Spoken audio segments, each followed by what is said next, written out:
Tribuners, ada satu topik yang lagi heboh di Sulawesi Utara. Wah bener, topik ini terkait Roy yang hilang selama 9 hari. Yup, betul. Roy ini viral di berbagai media sosial. Dan kali ini kita akan ungkap kronologi serta beberapa fakta baru. Tapi sebelum kita masuk ke kronologi lengkap penemuan Roy Rusli, kita mau kasih disclaimer dulu. Foto dan video Roy sengaja kami sensor demi menjaga privasinya sebagai anak di bawah umur. Dia masih 6 tahun dan penting banget untuk memastikan masa depannya gak terbebani jejak digital yang bisa berdampak buruk buat kesehatan mentalnya. Betul. Dan kami juga mengimbau bagi warga yang sebelumnya memosting foto atau video saat masa pencarian, tolong segera hapus. Roy sudah ditemukan. Penyebaran ulang foto atau videonya sekarang bukan hanya tidak diperlukan, tapi bisa merugikan dia sebagai seorang anak. Oke, sekarang kita bahas kronologinya. Ini kisah yang jujur aja sedikit berlangsung seperti keajaiban.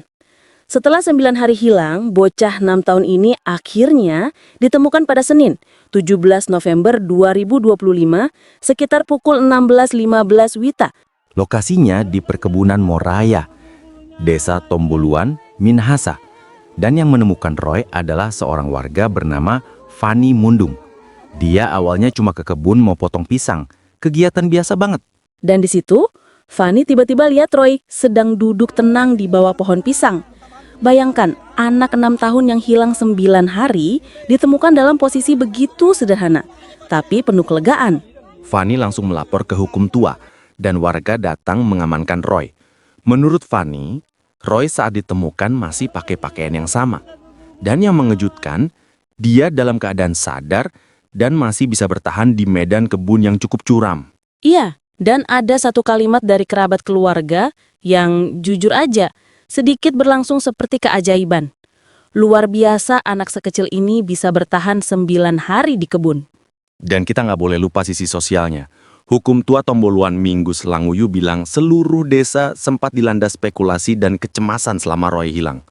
Banyak dugaan muncul dan suasana desa benar-benar tidak tenang. Tapi saat Roy ditemukan, Minggus bilang semua warga lega. Tidak ada lagi spekulasi macam-macam.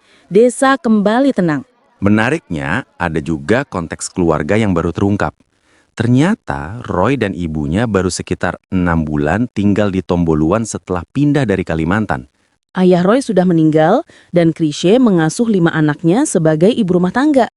Roy sendiri belum bersekolah karena memiliki keterlambatan bicara. Kata Minggus, Roy gagu, sulit bicara, sehingga proses masuk sekolah sempat tertunda. Itu membuat pencarian Roy jadi semakin emosional, karena Roy punya keterbatasan komunikasi.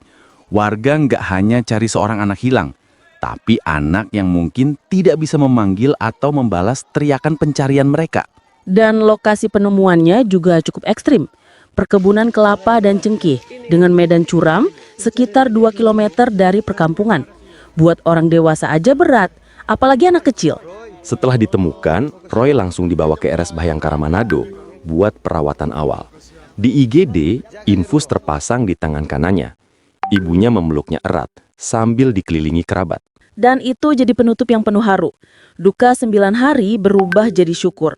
Seorang anak kecil berhasil bertahan hidup di alam bebas tanpa bekal. Dan kini bisa kembali ke keluarganya. Semoga Roy pulih sepenuhnya, secara fisik dan mental. Dan semoga warga bisa terus menjaga privasinya demi masa depannya.